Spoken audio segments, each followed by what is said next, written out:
Chers frères et sœurs, bonjour. Nous sommes heureux de partager avec vous ce temps de Lectio Divina. Nous sommes le 3e dimanche du temps ordinaire, dimanche de la parole de Dieu, où le Seigneur se révèle à nous et nous renouvelle par son amour. Alors mettons-nous en présence du Seigneur, afin que sa parole façonne nos cœurs. Au nom du Père et du Fils et du Saint-Esprit. Amen. Je vous salue Marie, pleine de grâce, le Seigneur est avec vous. Vous êtes bénie entre toutes les femmes, et Jésus, le fruit de vos entrailles, est béni. Sainte Marie, Mère de Dieu, priez pour nous pauvres pécheurs, maintenant et à l'heure de notre mort. Amen. Et demandons à l'Esprit Saint d'ouvrir nos cœurs à l'intelligence des Écritures, et qui nous conduise au Christ, qui est le chemin, la vérité et la vie. Amen. Amen. Évangile de Jésus-Christ selon saint Matthieu. Quand Jésus apprit l'arrestation de Jean le Baptiste, il se retira en Galilée. Il quitta Nazareth et vint habiter à Capharnaüm, ville située au bord de la mer de Galilée, dans les territoires de Zabulon et de Nephtali. C'était pour que soit accomplie la parole prononcée par le prophète Isaïe. Pays de Zabulon et pays de Nephtali, route de la mer et pays au-delà du Jourdain, Galilée des nations. Le peuple qui habitait dans les ténèbres a vu une grande lumière. Sur ceux qui habitaient dans le pays et l'ombre de la mort, une lumière s'est levée. À partir de ce moment, Jésus commença à proclamer « Convertissez-vous, car le royaume des cieux est tout proche ». Comme il marchait le long de la mer de Galilée, il vit 2 frères, Simon appelé Pierre et son frère André, qui jetaient leurs filets dans la mer, car c'étaient des pêcheurs. Jésus leur dit, « Venez à ma suite, et je vous ferai pêcheurs d'hommes. » Aussitôt laissant leurs filets, ils le suivirent. De là, il avança et il vit 2 autres frères, Jacques, fils de Zébédée, et son frère Jean, qui étaient dans la barque avec leur père, en train de réparer leurs filets. Il les appela. Aussitôt, laissant la barque et le père, ils le suivirent. Jésus parcourait toute la Galilée. Il enseignait dans leur synagogue, proclamait l'évangile du royaume, guérissait toute maladie et toute infirmité dans le peuple. Le peuple qui habitait dans les ténèbres a vu une grande lumière. Sur ceux qui habitaient dans le pays et l'ombre de la mort, une lumière s'est levée. Auditeurs, auditrices et chers frères, cette parole j'y vois un tableau ressemblant à un peu aux événements qui se passent à Noël. Rendant compte du paradoxe de l'approche de Dieu qui peut être assez déroutante. Jésus ne commence pas son temps apostolique à Jérusalem, où on s'y attendrait. De la même manière que pour sa naissance, on vient le chercher dans un palais et il est dans une crèche. Donc, cette approche de Dieu qui peut être déroutante de venir par le chemin où la logique humaine ne s'y attendrait pas du tout. Jésus naît à Bethléem, ce qu'on dirait aujourd'hui un coin paumé comparé à Jérusalem de l'époque. Et pour ses débuts de la mission apostolique, il se retire en Galilée, Capharnaüm. Aujourd'hui, qualifier un lieu de Capharnaüm, c'est pas un compliment. Mais c'est là que Dieu fait son première approche dans l'annonce qu'il vient apporter à l'humanité. Le royaume de Dieu s'est approché. Jésus apporte la lumière dans le lieu où on attendrait le moins. là où la logique humaine ne s'y mettrait pas tout de suite. Mettons ces deux tableaux en perspective et disons-nous que, en tout cas, apprenons à nous laisser déranger par cette approche de Dieu. Comme tu disais, frère, il y a quelque chose encore qui nous reste de Noël, simplement par cette citation du prophète Isaïe de la part de Matthieu. Le peuple qui habitait dans les ténèbres a vu une grande lumière. Sur ceux qui habitaient dans le pays et l'ombre de la mort, une lumière s'est levée. Mais aussi par sa précision géographique qui pourrait faire écho à la précision temporelle que nous faisait Matthieu aussi au soir de Noël, quand il raconte la naissance de Jésus au temps de Auguste, alors qu'Hérode était là. Il nous situe géographiquement où va commencer la mission de Jésus.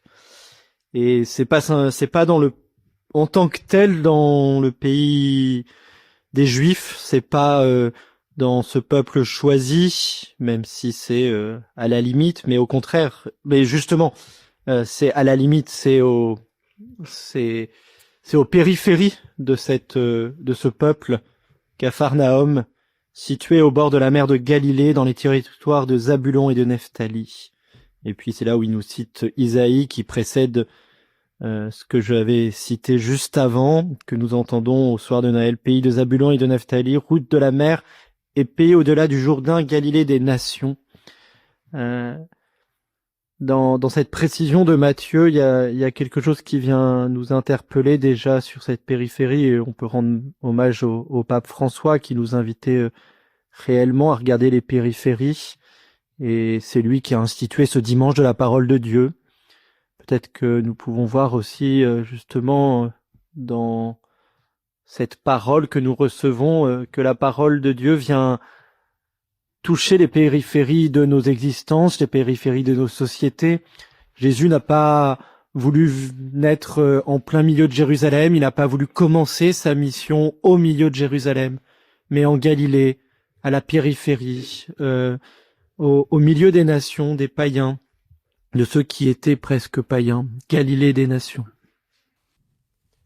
Et le fait de toucher les périphéries de notre existence, le fait de nous apporter la lumière, nous fait entrer dans cette parole de Jésus lorsqu'il dit « Convertissez-vous car le royaume des cieux est tout proche ».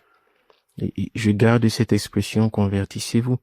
C'est ce qui doit nous guider. Nous nous convertissons parce que Jésus nous le demande. Mais qu'est-ce que se convertir d'abord? Se convertir demande un changement de notre vie, de notre façon de voir les choses, de notre façon de comprendre. C'est ce que les frères disaient tout à l'heure. On cherchait Jésus dans un palais, mais non, il est dans une étable. On va le chercher pour le faire roi, mais lui, il va se retirer. Et c'est ça, une conversion du regard d'abord. Cette conversion du regard ne sera possible que à partir de notre lien avec la parole de Dieu. C'est le dimanche de la parole de Dieu. Quelle est la place de la parole de Dieu dans ma vie? Alors, quand la parole de Dieu, quand je l'entends, est-ce que ça provoque en moi une conversion ou bien ça me laisse comme ça m'a trouvé? Et si la parole de Dieu ne fait rien en moi, c'est qu'il y a un souci, c'est qu'il y a un problème, c'est que je n'entre pas encore dans le plan de Dieu. Jésus qui vient à Noël bouleverser nos existences par sa façon de faire, aujourd'hui, doit nous toucher chaque jour. Convertissez-vous, car le royaume des cieux est tout proche. Lorsqu'on parle de conversion, on voit des modifications dans notre façon de faire, dans notre existence. Où est-ce que je suis aujourd'hui? Où est-ce que le Seigneur m'appelle à être? Comment est-ce que je suis aujourd'hui? Comment est-ce que le Seigneur m'appelle à être? Justement, pour avoir des exemples de conversion, Jésus, après avoir proclamé cette parole, commence à appeler ses disciples. Et justement, il laisse ce qu'ils sont en train de faire pour suivre le Christ. C'est un exemple typique de conversion. La conversion, c'est pas dans les grands moments forcément comme on a vu avec Saint Paul. Mais la conversion, c'est dans les petits instants de notre vie. Qu'est-ce que je fais aujourd'hui dans ma foi? En fait, seul je sais si je suis converti. Et la conversion, c'est un effort de chaque jour, c'est un effort constant qui me permet de quitter le point A pour atteindre le point B. Sachant que le point B, c'est l'appel de Dieu, c'est me rapprocher avec Dieu, me rapprocher de Jésus. Ce qui me frappe au début de cet évangile, c'est de voir que Jésus se retire après avoir appris l'arrestation de Jean. Jean qui lui a rendu témoignage, qui l'a baptisé dans le Jourdain. Et on voit que, il semble y avoir peut-être un petit peu de remous dans le cœur de Jésus, et c'est pour ça qu'il se retire. Il cherche à vivre une vie tout à fait ordinaire. Mais c'est dans l'ordinaire, dans le quotidien, justement, que Jésus se révèle aux hommes. Parce que la lumière, c'est le Christ qui se révèle à nous, et on voit bien que sans cette lumière, eh bien, c'est le peuple qui habite dans les ténèbres et l'ombre de la mort. Voilà, sans la lumière du Christ, nous sommes dans une vie qui ressemble à une vie de mort. Et nous avons besoin du Christ qui se révèle à nous et qui éclaire notre vie. Dans l'Apocalypse, on lit notamment que l'agneau est notre flambeau qui nous conduit aux sources de la vie. Et aujourd'hui, en ce dimanche de la parole de Dieu, eh bien, c'est le Christ qui lui-même est cette parole incarnée, le Verbe fait chair. C'est lui qui nous apporte la lumière de la vie. Il nous apporte la lumière de la vie pour que nous puissions vivre de sa vie à lui. J'aime bien le parallèle que le frère on peut faire tout à l'heure entre le verset qui précède la proclamation de Jésus, convertissez-vous. Sur ceux qui habitaient dans le pays et l'ombre de la mort, une lumière s'est levée. Mais je pense que ce pays et l'ombre de la mort, c'est aussi nous.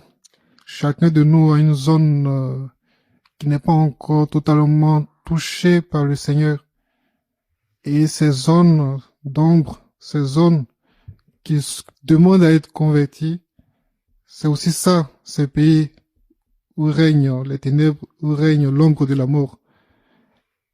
Et Jésus, sachant que tous nous avons besoin de conversion, n'hésite pas à poursuivre le message que Jean-Baptiste avait déjà annoncé, la conversion. La conversion parce que nous avons besoin de cela pour être vraiment des fils de Dieu, pour marcher vraiment dans la lumière que le Christ vient répandre dans ces pays, dans ces lieux. Une grande lumière s'est levée. Cette lumière, c'est le Christ qui vient nous éclairer. Éclairer quoi? Éclairer nos ténèbres. Éclairer nos manières de voir. Éclairer nos compréhensions, parfois obscurcies par nos idéologies. Éclairer tout ce qui pourrait nous détourner de la volonté de Dieu. Et je pense quand même qu'aujourd'hui, avec tout ce que nous connaissons dans notre monde, nous avons besoin de conversion. Conversion profonde, non pas une conversion en surface, mais une conversion qui nous permettra de véritablement vivre l'évangile, de véritablement nous regarder en face de Dieu et nous reconnaître pécheurs. Une transformation qui va, tout bousculer en nous, qui va nous aider à faire un vrai examen de conscience pour nous reconnaître comme des petits enfants qui ont besoin de leur père, comme des petits enfants qui ont besoin de tenir sa main et d'avancer pas à pas à sa suite. J'aimerais revenir sur ce que dit Jésus. À partir de ce moment-là, Jésus commença à proclamer « Convertissez-vous, car le royaume des cieux est tout proche ».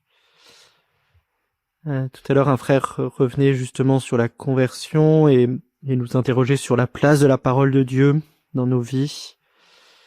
Il me semble que un des premiers effets justement de la parole de Dieu dans nos vies, c'est la conversion. La parole de Dieu n'est vraiment efficace que si elle vient nous aider à nous tourner vers Dieu et donc à laisser ce qui en nous n'est pas suffisamment purifié, qui n'est pas suffisamment tourné vers Dieu, qui n'est pas suffisamment éclairé par lui, comme disait le frère dernièrement. Cette lumière qui vient éclairer nos vies, qui vient justement trouver en nous ce qui ne demeure pas sous l'ombre non pas de la mort mais de Dieu justement. Et dans cette injonction de se convertir, il y a ce pourquoi nous devons nous convertir. Le royaume des cieux est tout proche. On le disait tout à l'heure, Jésus naît là où on ne l'attend pas, il naît pratiquement inconnu dans un petit village de Bethléem, il grandit à Nazareth, il commence de prêcher à Capharnaüm. Le royaume des cieux est tout proche, par moments il est juste à nos côtés. Ça me fait penser aussi à ce que disait le pape François sur la sainteté, la sainteté de la classe moyenne de la sainteté, celle de la porte d'à côté. Il y a quelque chose de cela dans cette parole de Jésus, le royaume des cieux est tout proche. Où est-ce que je vois le royaume des cieux? Où est-ce que je le perçois? Est-ce que je me rends compte qu'il est là, juste à côté de moi, et que j'ai juste à peut-être tendre la main pour le saisir? Convertissez-vous, car le royaume des cieux est tout proche. La proximité du royaume des cieux, elle est tangible, si je veux dire. Parce que tout de suite après la phrase, Marc va faire un zoom, je dis Marc, Matthieu va faire un zoom, un grand zoom sur la vie de Jésus pour nous montrer cette proximité. Jésus marche le long de la mer de Galilée. Je l'imagine un peu marcher un matin sur le bord du lac, les pêcheurs qui arrivent et ceux qui viennent chercher le poisson, qui viennent attendre les pêcheurs. Je vois un peu l'ambiance de la plage de chez moi un matin quand échange entre les pêcheurs et les dames qui viennent chercher le poisson. Et c'est à l'intérieur de cette foule que Jésus marche. C'est une plage bondée de monde entre ceux qui arrivent des barques et ceux qui viennent chercher. Donc c'est vraiment pendant ce moment d'échange entre tout ce monde-là, et c'est à l'intérieur de tout ce brouhaha que Jésus marche. Il marche vraiment au milieu de toute cette activité humaine pour dire que aujourd'hui, oui, pourquoi pas, Jésus marcherait bien sur les pas de nos immeubles, sur le bord d'un quai de gare, ou pourquoi pas sur les parvis de nos paroisses. Jésus marche, il marche au milieu de nous. Et c'est à l'intérieur de tout ce monde qu'il s'arrête pour dire « Venez à ma suite » à des individus bien précis. Donc à chacun de nous, cette parole est adressée aujourd'hui. Venez à ma suite dans la situation dans laquelle nous sommes. Il ne dit pas quand tu auras fini, ou quand tu seras prêt, ou quand tout ira mieux. Venez à ma suite. Et c'est dans cette situation-là, avec tout ce qu'elle englobe, qu'il vient nous appeler et attend notre réponse. Donc de se dire aujourd'hui que le venez à ma suite de Jésus, il n'est pas lointain, il nous est adressé aujourd'hui au travers de tout ce que nous vivons, et il englobe notre vie tout entière, et donc d'apprendre à l'entendre. Jésus marche avec nous aujourd'hui dans notre situation, quelle qu'elle soit. Et donc peut-être aussi pour nous peut-être d'apprendre à lâcher, comment est-ce que je vais dire ça, lâcher nos filets, parce que j'imagine bien la quantité de soucis qui, voilà, ça tourne là-haut dans le cerveau, d'apprendre à lâcher tout ça et laisser la parole résonner en nous pour une réponse vraie et sincère. L'appel à la conversion est une exigence de la vie chrétienne, un appel à nous laisser toucher par la parole pour marcher avec le Christ.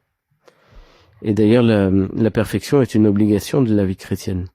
Soyez parfaits comme votre Père Céleste est parfait. Et puis, d'ailleurs, comme nous irons à la messe aujourd'hui, nous allons commencer par nous reconnaître pécheurs, avec ce désir de suivre le Christ d'une manière renouvelée, d'être fortifié par sa parole et ses sacrements, d'où l'importance d'être vigilant à la manière dont on écoute la parole du Seigneur, dont on suit l'homélie du prêtre qui est là pour nous éclairer sur cette parole. Et on voit notamment que l'appel des premiers disciples est un magnifique exemple de l'attention à la parole du Seigneur. Et nous voyons avec quelle radicalité les apôtres ont été saisis, jusqu'à tout quitter pour suivre un parfait inconnu. Et aujourd'hui, même si le dimanche a la priorité, n'oublions pas que c'est aussi la fête de la conversion de Saint Paul, qui a été saisi par l'amour du Christ, par sa parole. Et nous pouvons notamment porter dans notre prière les vocations pour notre paroisse ou pour nos communautés. Et en parlant de la conversion, toujours, je voudrais relever un schéma qui me paraît celui d'aujourd'hui, en lien avec la parole de Dieu, en lien avec l'appel des disciples qui se fait dans cet évangile. Ce schéma, c'est que j'entends la parole de Dieu, cette parole descend, je dirais, dans mon cœur, et elle provoque un changement. Ce changement est un déplacement. Je quitte d'un point A pour un point B. Pas un mouvement au sens forcément local, mais un mouvement intérieur. Ce mouvement intérieur me fait laisser mes ténèbres pour aller vers la lumière de Dieu. Cette lumière, quelle est cette lumière? C'est d'abord la parole.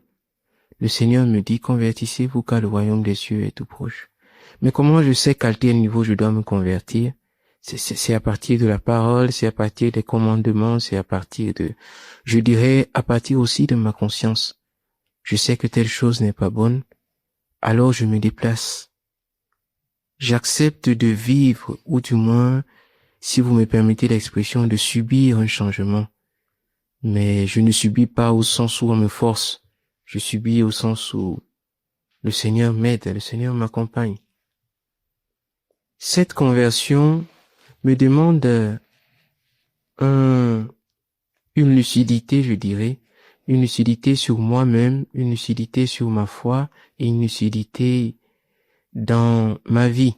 Le frère disait tout à l'heure que nous commençons la messe en nous reconnaissant pécheurs, en reconnaissant que nous avons péché. Effectivement. Mais qu'est-ce que je fais lorsque je reconnais que j'ai péché? Je demande la grâce de Dieu pour pouvoir avancer avec lui. Le frère soulignait aussi tout à l'heure que chacun nous portons des soucis, nous sommes submergés par nos difficultés. Et l'évangile se termine en disant, Jésus parcourait toute la Galilée, il enseignait dans leur synagogue, proclamait l'évangile du royaume, guérissait toute maladie et toute infirmité dans le peuple. Nos soucis peuvent être considérés comme ces maladies, comme ces infirmités. Jésus vient marcher avec moi. Jésus vient m'appeler dans ce que je faisais, dans ce que j'ai l'habitude de faire, en me disant, viens, suis-moi. Viens, transforme ton cœur. Convertis-toi. Fais ce que tu faisais, mais avec un regard sur moi. Et c'est cette lumière qui arrive. Une lumière s'est levée. La lumière de Dieu, la lumière qui est présente dans chacune de nos vies si nous voulons l'accueillir. Cette lumière, et je pense que ça demeure la parole de Dieu. La parole de Dieu, je suis frappé par la structure que Saint Matthieu nous donne dans cet évangile, en commençant par la proclamation de l'annonce du royaume des cieux, la conversion ensuite, et il nous présente des modèles de personnes qui se sont converties suite à l'annonce de Jésus. Et moi, la radicalité avec laquelle ces personnes ont répondu à l'appel de Jésus m'interpelle. Combien d'années suis-je chrétien? Et jusqu'à maintenant, il y a encore pas mal de hommes d'ombre dans ma vie. Combien de fois j'ai refusé de me laisser interpeller par la parole de Dieu qui me dit convertis-toi et viens à ma suite. Combien de fois j'ai fermé les oreilles pour ne pas me laisser toucher profondément par cette parole qui veut me faire passer des ténèbres à la lumière. Et c'est aussi ça notre vie chrétienne. Est-ce que nous avons fait le choix radical de suivre Jésus en tout temps et dans tous les domaines de notre vie? Moi, c'est un message qui m'interpelle aujourd'hui en voyant Pierre et son frère André, Jean et Jacques, qui laissent les filets de leur père et qui répondent à l'appel de Jésus. Frères et sœurs, nous aussi nous devons faire notre examen de conscience pour savoir où est-ce que nous devons abandonner des choses et marcher à la suite de Jésus. Peut-être juste pour finir et dire que la finale de l'évangile, je trouve que c'est un tableau qui rend bien compte de ce royaume qui s'est approché. Annonce de la parole de Dieu, la proximité de Dieu et proximité entre nous, frères chrétiens, et la guérison que Dieu vient apporter, mais guérison aussi qu'il nous confie, d'apprendre à prendre soin de nous, entre nous, chrétiens. Eh bien, frères et sœurs, nous allons terminer cette lectio que nous avons eu la grâce de faire avec vous ce matin, en demandant justement à Jésus de venir nous enseigner par sa parole, de faire de nous ses disciples pour que nous proclamions l'évangile, que nous puissions être pétris de sa parole. Et c'est à Marie que nous nous confions. Je vous salue Marie, comblée de grâce, le Seigneur est avec vous. Vous êtes bénie entre toutes les femmes, et Jésus, le fruit de vos entrailles, est béni. Sainte Marie, Mère de Dieu, priez pour nous pauvres pécheurs,